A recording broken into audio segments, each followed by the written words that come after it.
Obrigada pela presença nessa quarta-feira fria, à noite. Mas, enfim, eu acho que o que nos une, nos traz aqui, é também um desconforto, né? Um incômodo constante. A gente vai falar sobre isso daqui a pouco. Eu vou rapidamente apresentar os professores. O tema geral dessa mesa de debates é também o título dos 2 volumes da coletânea de textos, chamada, então, A Crítica à Razão Acadêmica. E eu acho que, em grande medida, o nosso desconforto tem a ver com essa racionalidade, né, que vem cada vez anexando mais espaços a uma dimensão de mercado, e espaços esses que antes eram projetados como espaços de resistência. Então, eu acho que nosso descontentamento tem a ver com isso também. Que nós possamos fazer desse momento, das apresentações e, sobretudo, do debate, uma interrupção, né, desse tempo da produção acadêmica e um local de diálogo sem medo, de livre pensamento. Tá certo? É um prazer estar aqui conversando sobre um assunto tão importante, que é o academicismo que toma conta não só da universidade brasileira, mas da universidade latino-americana e, por que não dizer, mundial. Este fenômeno toma conta hoje do globo. Em 2010, a UFSC completou 50 anos. Uma jovem universidade, se compararmos com as universidades latino-americanas, que já tem lá quase 500 anos.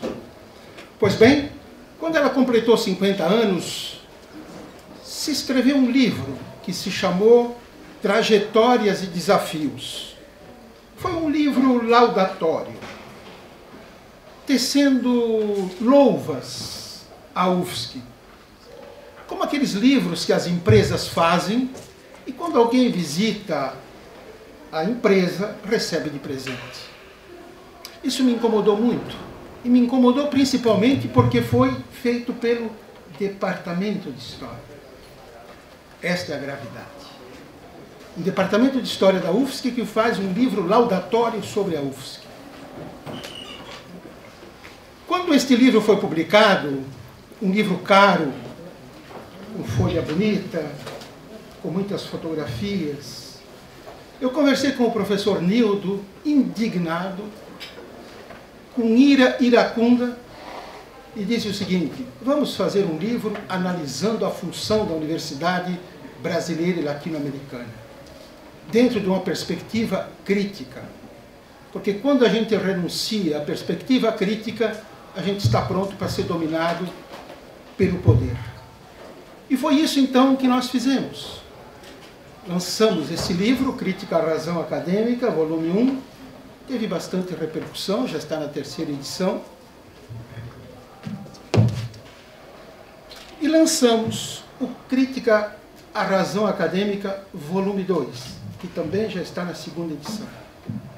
O livro caiu fundo em várias partes do Brasil, porque não somos só nós que escrevemos. Convidamos filósofos, várias pessoas de vários países para analisar a realidade da universidade.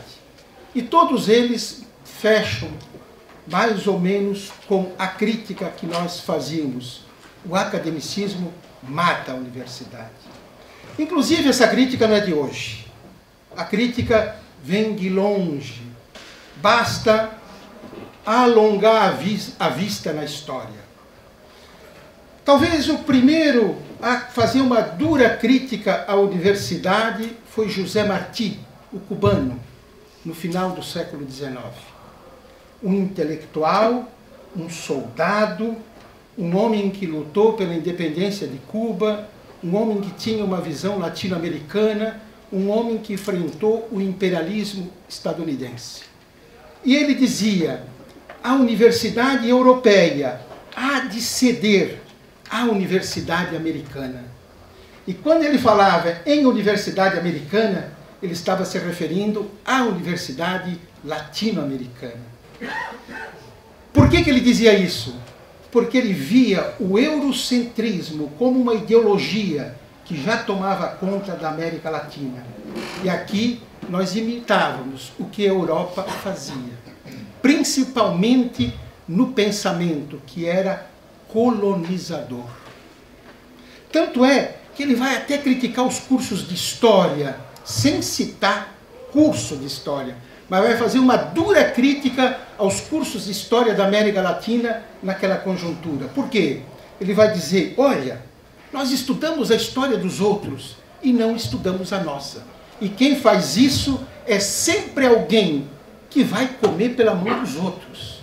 Ele chega a dizer a seguinte frase: a história da América, dos Incas até aqui, final do século XIX, terá que ser ensinada nos mínimos detalhes, ainda que não se ensine a história dos arcontes da Grécia.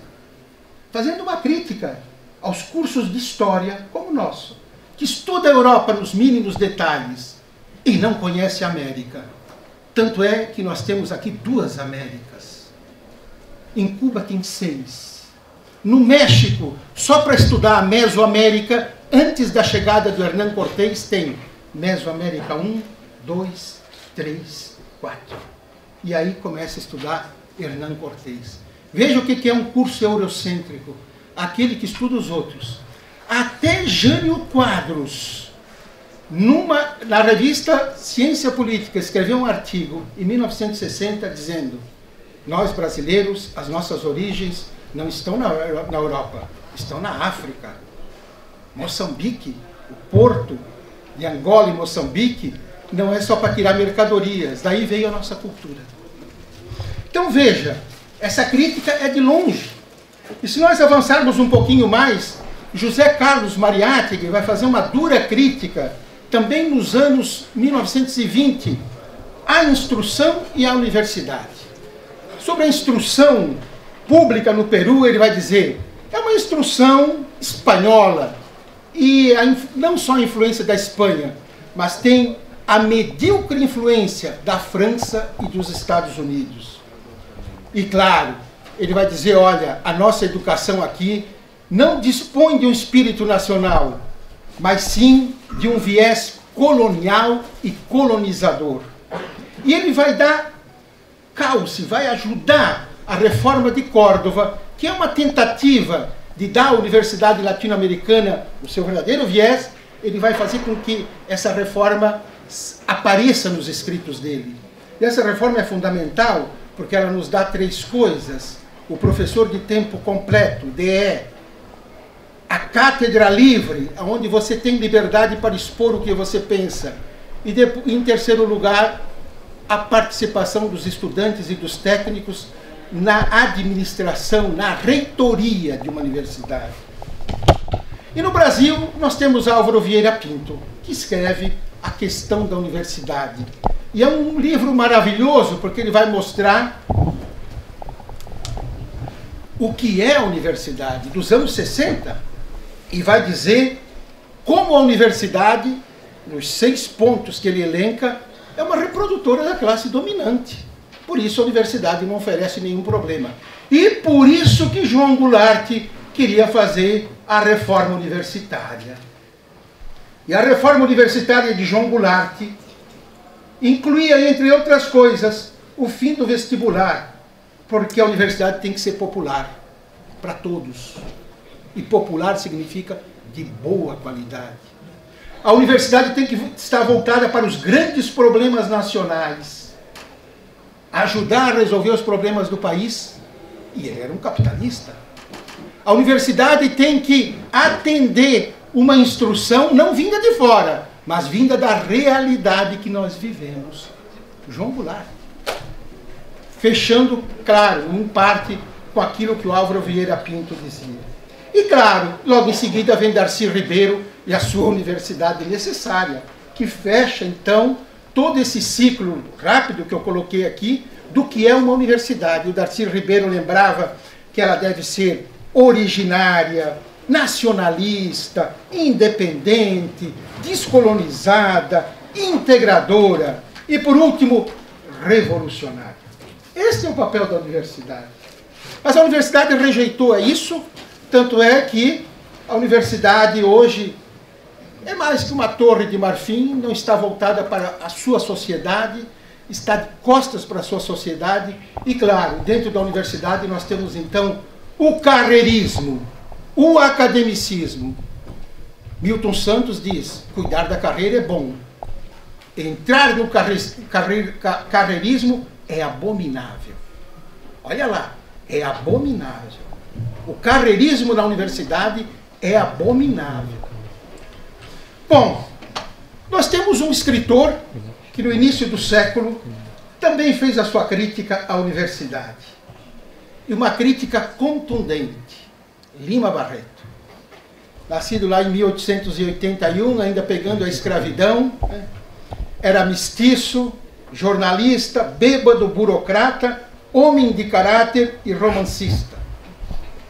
Lima Barreto vai ser um intelectual da literatura militante. O que é a literatura militante? É aquela literatura que tem compromisso com a sua sociedade e que faz a crítica da sociedade. Lembrem que Marc Bloch dizia lá na Apologia da História: o intelectual é tão pouco chegado à crítica que antes de fazê-la pede desculpa. Deveríamos pedir desculpa quando não fazemos a crítica. E o Lima Barreto vai ser o homem da crítica. Vai enfrentar o Machado de Assis através da sua crítica. Vai ser o homem que vai fazer a contradição no Rio de Janeiro da época entre Copacabana e o bairro pobre que ele morava. E vai fazer a literatura militante. Esse termo literatura militante foi empregado por Eça de Queiroz, né? Ao comparar o espírito da literatura francesa com a portuguesa. Enquanto as letras francesas se ocupavam do debate das questões de sua época, as portuguesas limitavam-se às preocupações de forma, dos casos sentimentais, amorosos e da idealização da natureza. As francesas eram militantes, ao passo que as portuguesas contemplativas e de paixão. E o que é a literatura militante do Lima? Ela trata de tudo o que pertence à nossa história. Da arquitetura, do Rio de Janeiro que está sendo destruído, os montes nivelados para que os edifícios apareçam, os nomes tupis guaranis substituídos pelos nomes franceses, a comida que chega, diferente da nossa, tudo. E ele vai pegar isso e vai dizer, olha aqui, como o povo está sendo abobado, abestalhado por uma cultura que vem de fora e rejeitando a sua, que é muito melhor, maravilhosa. Aliás, não existe cultura melhor, cada um tem a sua. Bom, então essa literatura militante, que vai tratar de tudo aquilo que pertence à história, o Lima Barreto vai afirmar o seguinte: essa literatura tem como objetivo a solidariedade humana. Mais do que nenhuma outra coisa, esta literatura interessa para o destino da humanidade. O Francisco de Assis Barbosa, que é um historiador e que vai fazer, possivelmente, a melhor biografia sobre o Lima Barreto, ele vai dizer, olha,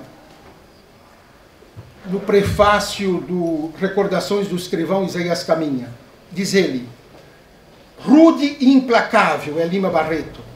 Por vezes, não se diga que o romancista não amava a sua pátria, por apontar de forma tão pessoal e tão agressiva as misérias do nosso sistema de vida.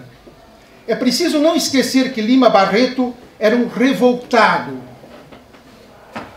em permanente conflito com o meio em que vivia. Essa circunstância, por si só, justifica a posição de combate que ele assumiu contra a mediocridade que graçava, e ainda hoje graça, principalmente na burocracia, nas letras e na política. Por isso, o próprio Lima vai dizer, aspas, A literatura é, de alguma forma, um meio de nos revelar uns aos outros. Se não é o seu principal destino, é uma de suas funções normais. E ele continua: a missão da literatura é fazer comunicar umas almas com as outras, é dar-lhes um mais perfeito entendimento entre elas, é ligá-las mais fortemente, reforçando desse modo a solidariedade humana, tornando os homens mais capazes para a conquista do planeta e se entenderem melhor no único intuito da sua felicidade. E é isso que ele vai fazer nos 17 volumes que ele vai publicar. E que, claro, vão ser sempre marginalizados. Agora é que ele começa a aparecer, Flipe, em outros lugares. Mas oficialmente era o bêbado, era o mestiço, era aquele que ficava escondido na periferia do rio. É aquele que, quando morreu, e ele saiu o féretro, as tabernas foram se fechando, os bêbados foram saindo, e uma multidão foi acompanhando. Isso significava que muita gente tomava Paraty no Rio de Janeiro, que era a bebida da época. Bom, aí o Lima vai concluir, quando fala da literatura, dizer o seguinte, olha a frase dele: o literato deve ser um semeador de ideias e um batedor do futuro. Um semeador de ideias e um batedor do futuro. E claro, ele vai fazer uma crítica devastadora aos escritores, obviamente, que não se comportam desta maneira, como Coelho Neto, né? Que é alguém que está na política, é um bajulador, é alguém que fala do teatro municipal, e ele vai dizer, o Lima Barreto, quem frequenta o teatro municipal? Quem tem boa roupa, quem tem uma carruagem ou um carro, quem paga a entrada. A periferia não entra no teatro municipal. E ele defendia no Rio de Janeiro, você que é carioca, que não se tivesse um teatro nacional, mas que se tivesse teatros de bairros, aonde predominasse o teatro indígena e não a ópera europeia. Veja o pensamento do escritor. Bom, o Lima, como eu disse, ele mora na Vila Quilombo, olha o nome, e essa expressão foi utilizada por ele para designar sua casa, situada no subúrbio carioca de Todos os Santos. Ele justificava essa expressão para enfezar Copacabana. Lima escreve sobre o rio da pobreza, da miséria, das desigualdades sociais e da exclusão. O historiador Francisco de Assis Barbosa diz o seguinte: não será possível proceder-se à revisão de nossa história republicana, trabalho que tanto se impõe, sem recorrer aos romances, contos, crônicas e artigos de Lima Barreto. Portanto, aqui tem muita gente que estuda história. Se a gente quiser estudar a República Velha, não se diz República Velha, para bom moço tem que ser Primeira República, né? Mas é velha assim. Se alguém quiser estudar a República Velha, é importante ler Lima Barreto, Brus Undangas e a obra dele. A gente aprende mais, às vezes, do que com livros de história, que às vezes são chatos. O Lima é maravilhoso. Bom, nesse ponto, eu comparo o Lima com o Michelet. Lá no meados do século XIX, o Michelet, na França, ele vai dizer o seguinte, e nada contra a França, pelo contrário, o Michelet é gente boa. Ele vai dizer o seguinte, olha... Apesar de francês? Né? Apesar de francês.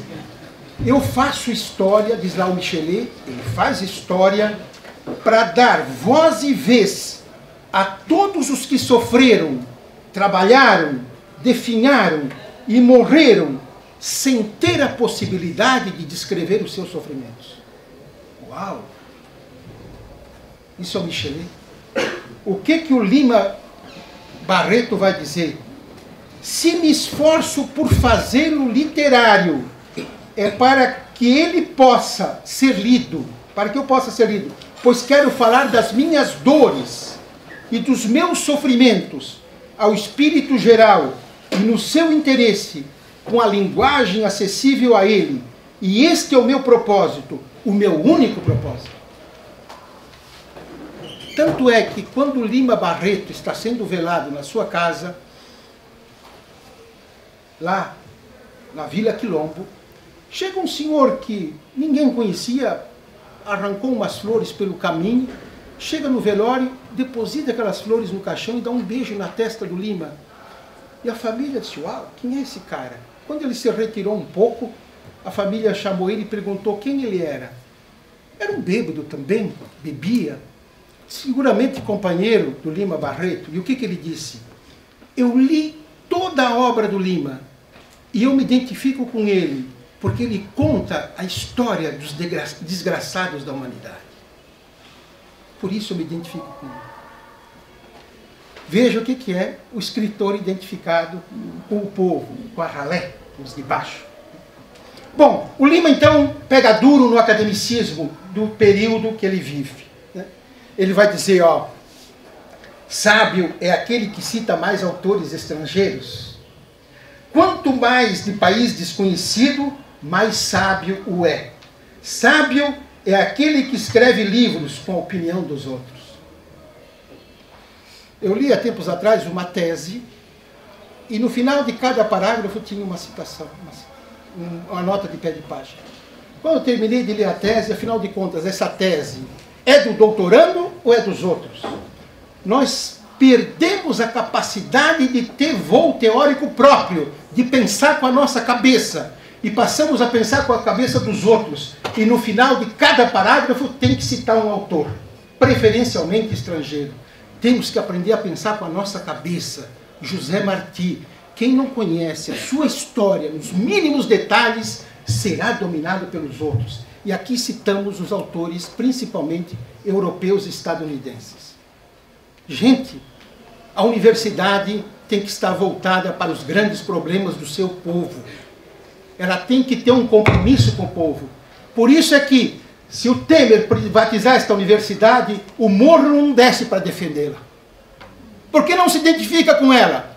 Agora, se privatizar o HU, o Moro desce. Porque se identifica com o HU. E por que o Moro não se identifica com essa universidade? Porque nós damos as costas para o Moro.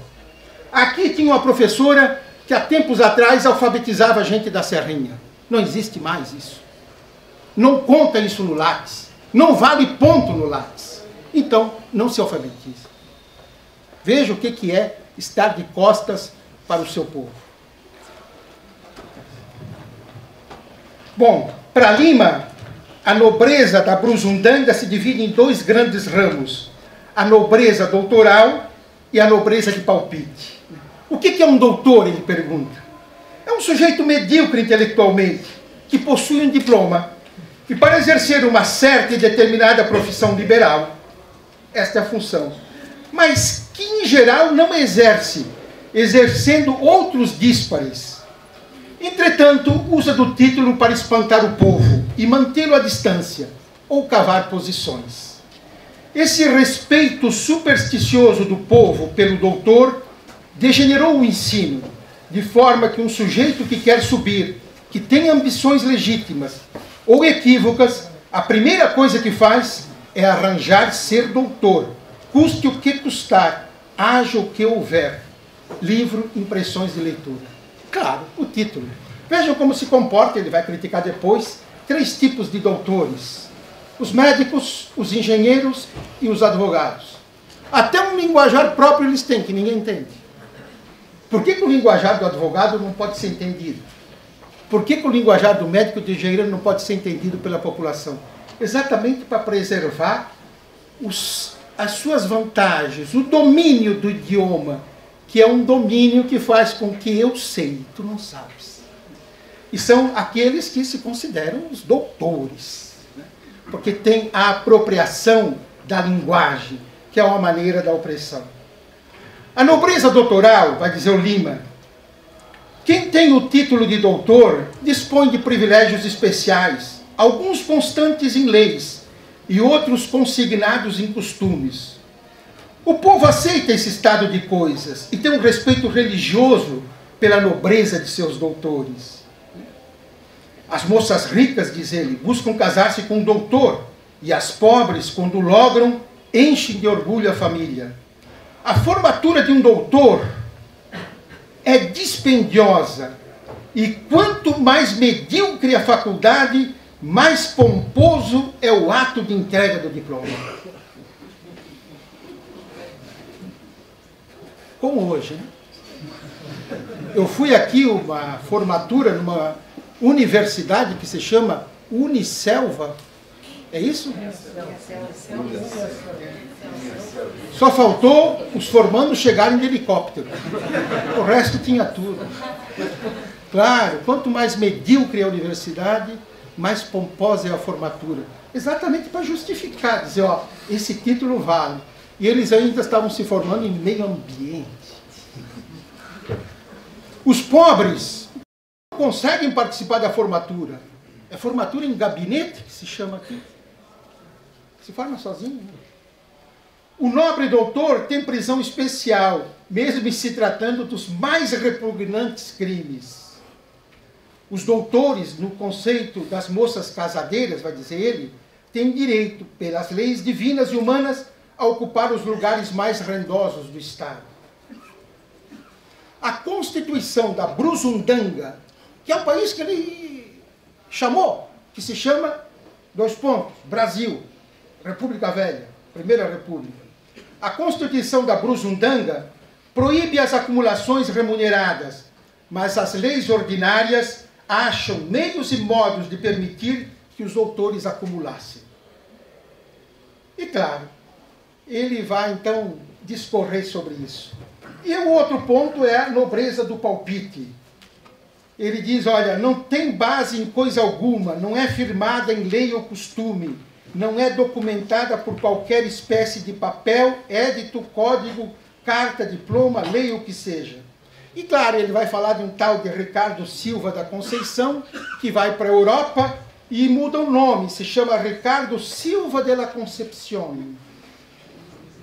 E voltando da Europa, ele compra um título de nobreza, porque Silva, Valdomiro, não sei o que tem contra Silva. Silva em latim é floresta, é bonito. O nosso ministro, nosso não, o ministro do turismo, o nome dele é Vinícius Lumers da Silva. Ele corta o da Silva. O Ayrton Senna é Ayrton Senna da Silva. Eles cortam o da Silva. Por quê? Porque não são nomes nobres na concepção. Silva é maravilhoso, Paulo. Maravilhoso. Bom, ele também vai fazer uma crítica à universidade. Né? Ele vai dizer, ó, o ensino superior fascina todos na Brusundanga. Os seus títulos, como sabeis, dão tantos privilégios, tantas regalias, que pobres e ricos correm para ele. Mas são só 3 espécies que suscitam esse entusiasmo: o médico, o advogado e o engenheiro. Diz ele, aspas, o ensino primário tem inúmeros defeitos, o secundário, maiores, mas o superior, sendo menos útil e o mais aparatoso, tem o defeito essencial de criar ignorantes com privilégios, marcados em lei, o que não acontece com os 2 outros. E claro, ele vai dizer, ó, busca-se a universidade a fim de conseguir uma boa colocação no mandarinato nacional, ficando cercado de um ingênuo respeito com que o povo cerca o doutor. E claro, é a criação da doutomania. Né? A doutomania. O nosso ensino superior, diz ele, que é o mais desmoralizado dos nossos ramos de ensino, que se impregnou com o tempo de um espírito de serviçal da burguesia, rica ou dos potentados políticos e administrativos, fazendo sábios e agora privilegiados seus filhos e parentes. O nosso ensino superior, continua Lima, com as suas escolas e faculdades, não é mais destinado a formar técnicos de certas e determinadas profissões de que a sociedade tem precisão, entre aspas. Bom, para terminar, porque o tempo já vai acabando. Quem foi Lima Barreto, diante disso que a gente colocou? Foi um nacionalista. Foi um nacionalista, criticando duramente a ideologia eurocêntrica.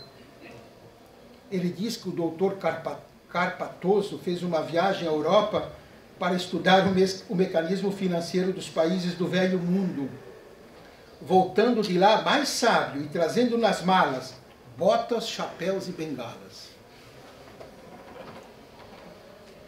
Ele vai criticar a maneira de renomear os nomes do Rio de Janeiro. Ele vai dizer, escuta, dão um nome a um município de Contra-Almirante Dr. Frederico Antônio da Mota Batista, que antes fora Inhangá, um nome tupi, sonoro, lindo. Substitui-se Inhangá por esse nome horroroso. É a maneira de dominação. Olhem aqui em Florianópolis, que nome tem os elevados? Só matador de índio. É preciso, aqui tem muito historiador, é preciso rever a história, revisionar a história. Na Argentina tem um historiador chamado Osvaldo Bayer, que faz discurso todo dia na frente do Roca, uma estátua em Buenos Aires. Claro, quem passa diz que é louco. Não, ele quer revisar a história da Argentina. E quer dizer, não é essa a história, é outra história. Bom, então Lima Barreto foi um nacionalista, ele foi um autodidata, né? Desmascarando o academicismo das universidades produtoras da doutomania. Ele foi um defensor da igualdade entre homens e mulheres, rejeitando o feminismo pequeno burguês, de Berta Lutz, que buscava direitos políticos para as mulheres, sem confrontar o patriarcado e o capitalismo como sistema de exploração e opressão das mulheres. O Lima Barreto daria de chicote em muita gente hoje aqui no CFH, dizendo o seguinte, não se supera esse problema enquanto não se enfrenta o sistema capitalista, que é aí que está a origem das desigualdades. O que fizermos e não atacarmos o sistema será apenas esparadrapo em cima da ferida. O Lima Barreto ataca a Berta Lutz, que muita gente adora, feminismo pequeno burguês. Não atende às mulheres negras. E ele era negro, mestiço, vivia na periferia. Falava de carteirinha da realidade das mulheres negras. É um militante da causa negra, com uma espada afiada contra o preconceito, como, por exemplo, o do Barão do Rio Branco, que na condição de ministro de Relações Exteriores queria, o verbo que ele usa, eleganciar o Brasil. Eleganciar o Brasil. E aí o Lima vai dizer aquela famosa frase dele, é triste não ser branco. É triste não ser branco. Essa frase é revolucionária.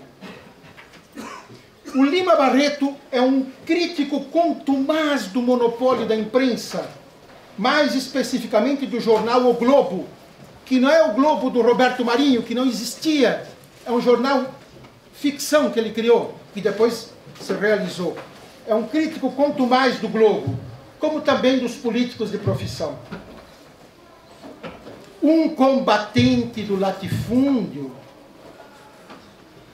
propagando a necessidade da reforma agrária, indispensável ao desenvolvimento da economia nacional. Um defensor do aborto, que no Brasil ainda não foi aprovado, seguramente influência da Revolução Russa, que ele falava dela, acompanhava, e vocês sabem que o aborto se tornou legal no mundo em 1917, na Revolução Russa, quando os bolcheviques disseram homens e mulheres iguais em tudo, salário, trabalho doméstico, e a mulher tendo o direito do amor livre, quer dizer, faz amor com quem quer, não é obrigado por ninguém. E ela é dona do corpo e pode fazer o aborto no hospital da rede pública. Lá se criou o Zenodel, o primeiro ministério, talvez, do mundo, exatamente para tratar da igualdade igualdade não na palavra, mas na realidade entre homem e mulher. E o Lima Barreto vai defender o aborto. Um radical com simpatias pela Revolução Francesa e Russa. Infelizmente, ele não acompanhou a Revolução Mexicana. Ele não tinha contato com o resto da América Latina, a não ser com Buenos Aires, e 2 vezes ele fala do México e do Porfírio Dias. Enfim, o que o Lima é? Um socialista propagador da luta de classes que apoia as primeiras greves operárias. Um anti-imperialista que afirma que o Brasil não passava de um disfarçado protetorado dos Estados Unidos, mostrando admiração pelo livro do Eduardo Prado, A Ilusão Americana. Um simpatizante do marxismo que elogia os acontecimentos russos de 1917. Um anticlerical que mostra a dominação ideológica dos conventos, bem como o papel das freiras na educação de gente rica. Um anarquista que afronta a organização social. Tudo isso ao mesmo tempo. Por isso a frase dele: a sociedade repousa sobre a resignação dos humildes. E agora sim, concluindo, eu diria que numa carta em resposta ao Austragésilo de Ataíde, Lima diz o seguinte, olha lá: gostei que o senhor me separasse de Machado de Assis, não lhe negando os méritos de grande escritor, Machado de Assis. Sempre achei no Machado muita secura de alma, muita falta de simpatia, falta de entusiasmos generosos, uma porção de cestos pueris. Jamais o imitei e jamais me inspirou.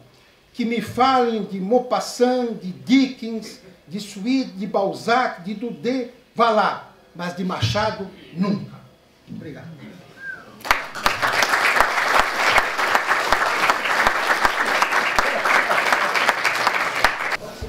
Boa noite, eu sou servidor público há quase 30 anos no estado de Santa Catarina.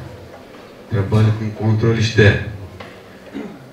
E os depoimentos aqui anteriores, eu acho que foi bem isso. Foi mais um desabafo, né, uma colocação pela sua condição.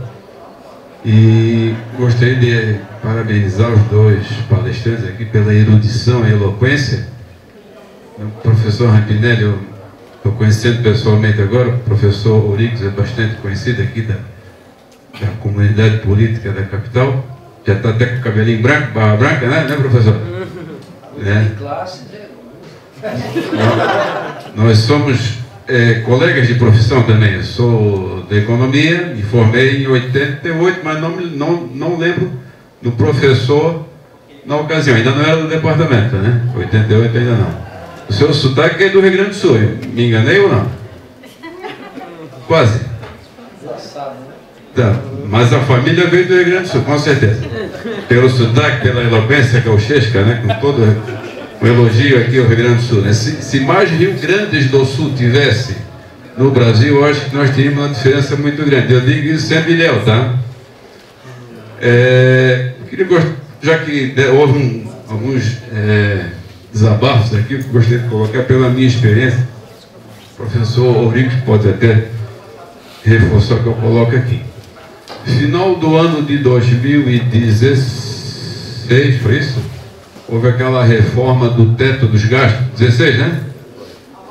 Reforma do teto dos gastos, a austeridade fiscal, aquela emergência toda, um governo que tirou outro, embora dormissem na mesma cama até ontem, né? Só que um caiu da cama primeiro. E depois foi se ver que o que ficou era uma podridão total. Senhores, na ocasião que foi aprovada a dita emenda constitucional, pela emergência fiscal do país, né, que não saiu, né? Saiu o desemprego aí para provar o contrário. O que nós tínhamos ali? 49% dos recursos da União na mão dos banqueiros. E o limite de gastos colocado na Constituição é só para o gasto social, saúde, educação, transporte, máquina, certo? Não é para o gasto financeiro. Ou seja, nós não somos governados pelos políticos que mal nos representam. Esses são quem? Intermediários dos banqueiros nacionais e principalmente internacionais, empregados de luxo deles, ou, na melhor das hipóteses, um sócio minoritário desses camaradas, né? Então, esse é o povo que nos... Essa é a elite que realmente nos governa, que hoje estão batendo cabeça, né? Quem será o representante deles? A esquerda ou a direita? Quem será? Né? Mesmo no período da esquerda no governo, os bancos lucraram assustadoramente, né? Eu lembro, na minha conclusão de curso de Direito, eu falei do empréstimo bancário. E tínhamos na Constituição de 88, chamada de cidadã, né? Se é que ela merecia esse título, o limite de juros de 12%. E se lutava muito até então de disciplinar esse limite, né? E o que eu defendi lá no meu trabalho? Que aquilo ali fosse uma diferença entre o que se captava e o que se cobrava, né? O que aconteceu? Aquilo saiu da Constituição, porque nunca foi aplicado, nunca foi lutado para que aquilo ali acontecesse. Só para concluir, gente, aqueles 49% dos recursos da União, que também isso é um quantitativo bastante significativo para estados e municípios, e vai virar 52, 53, 54 nos próximos anos. Então vai ter menos recursos, inclusive, professores, para a ciência e tecnologia, para as universidades, para espaços como esse aqui, nós estamos vendo. Eu acho ótimo essa consciência, esse debate, e tem que se ampliar cada vez mais. Muito obrigado. Bom, eu vou fazer breves comentários, tentando, a partir das questões, dar alguma resposta. Se for resposta. Suzane, o que você coloca é uma realidade aqui da nossa universidade.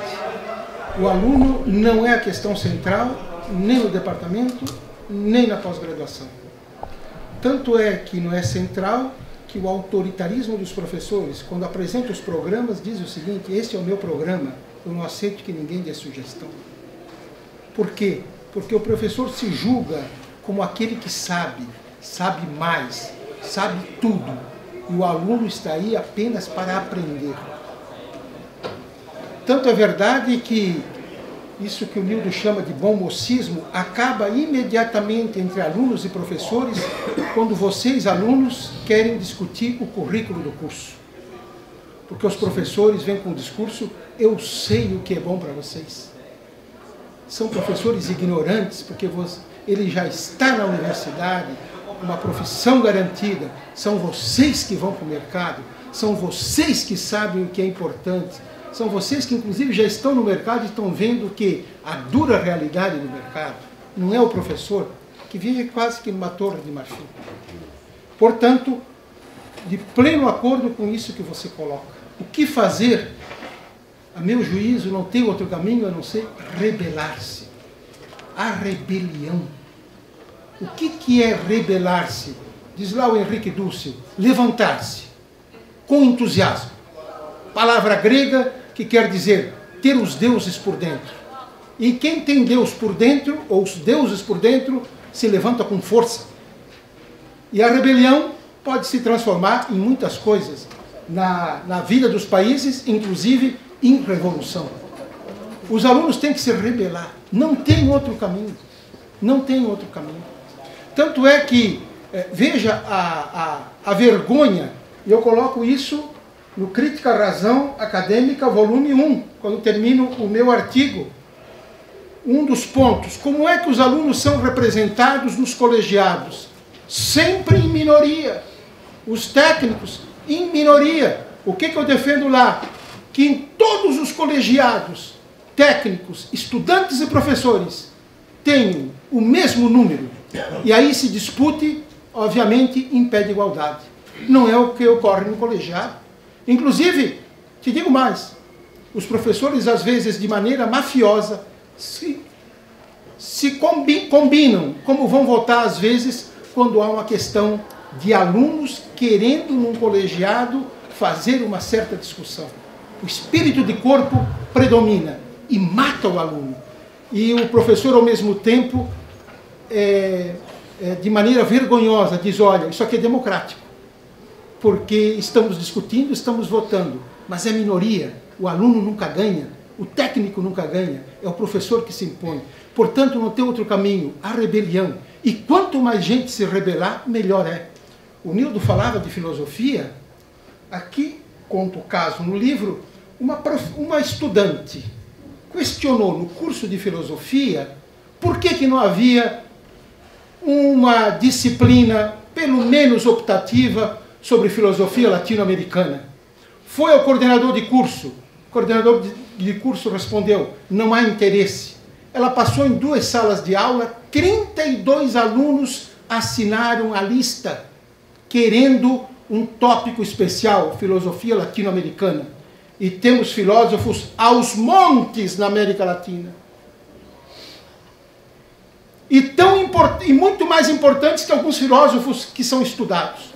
Cito um exemplo, Bolívar Echeverría. Um ilustre desconhecido. O que aconteceu? Voltou ao coordenador de curso, entregou a lista, ele disse o seguinte, não temos professor para dar essa disciplina.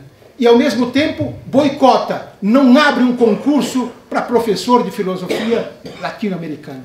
É assim que se comportam os departamentos.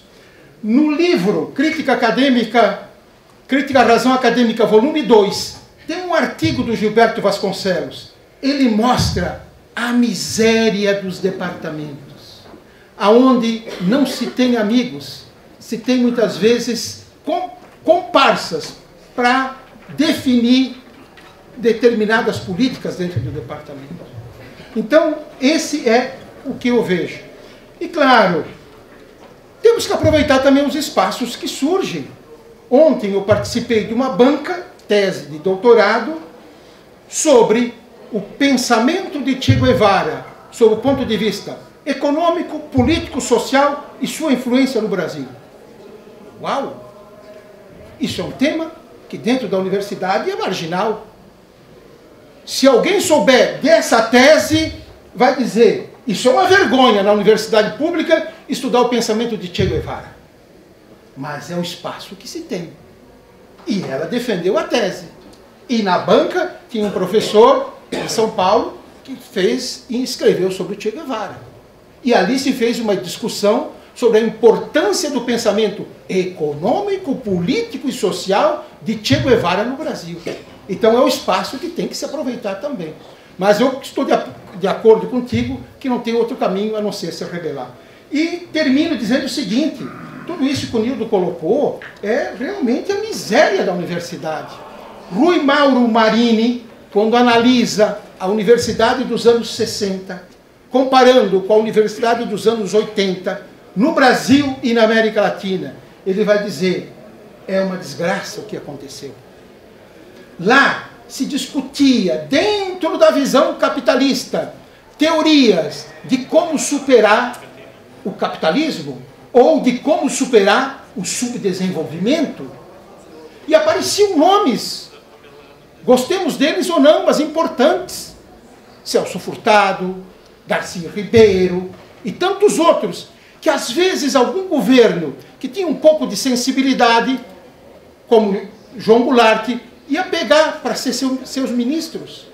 O que acontece nos anos 80, quando as políticas neoliberais avançam? A universidade muda completamente nesse aspecto, e ela pensa como entrar pela porta dos fundos. E a universidade não estuda mais isso. Ela se tornou uma universidade global. No próprio livro, Henk Lammer mostra a desgraça que foram as ditaduras de segurança nacional na América Latina e como elas interferiram na universidade e como a universidade mudou. Portanto, eu penso que essa realidade que nós estamos vivendo é uma realidade que precisa ser discutida, debatida. Essa mesa é uma mesa que causa espanto para os professores. Esse título assusta os professores de história. Quero fazer jus aqui O professor Valdomiro, que estava aqui até agora, foi porque tinha aula com a sua turma. Mas os professores de história não vieram aqui. Com exceção do Valdomiro. Os professores de sociologia não vieram. Inclusive, me dei conta que um cartaz que estava lá no corredor foi arrancado. Esse cartaz. Os professores de filosofia tampouco. De psicologia também. De antropologia também. Os professores não vêm. Por quê? Crítica à razão acadêmica é tudo o que nós não queremos. Porque nós estamos no carreirismo. Nós estamos no látis. E aquilo que eu dizia quando falei do Milton Santos, a carreira, nós temos que cuidar. Mas o carreirismo é abominável. E nesta universidade, nós temos o carreirismo. Obrigada. A escolha dos objetos de pesquisa consiste também num campo de resistência, né? A decolonialidade ou a descolonização do pensamento passa por aportes teórico-metodológicos não eurocentrados, mas também a escolha dos objetos é muito importante, né? A gente discute pouco isso entre nós, discentes.